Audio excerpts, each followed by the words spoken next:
Good day, and thank you for coming to Simply Jubilee. Today I have a quick tip on how to help identify what is something you planted and what is a weed, and also just to help identify which type of veggie you planted in which spot without having to go to the store and buy tons of little labels. So I'm starting today with my radish. It's finally warm enough to work the soil without hurting any insects.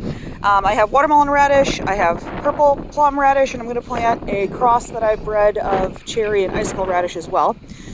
And what I'm doing in my beds is I'm planting them in different shapes. So it's kind of hard to tell here, but I have a circular kind of spiral here. That's where my purple radish is going to go. And then I have basically a backwards E with an extra line, and that is where my watermelon radish are going to go.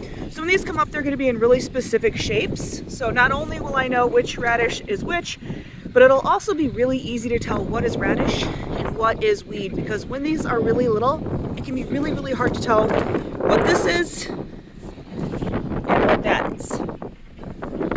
I hope this helps. Have a good one.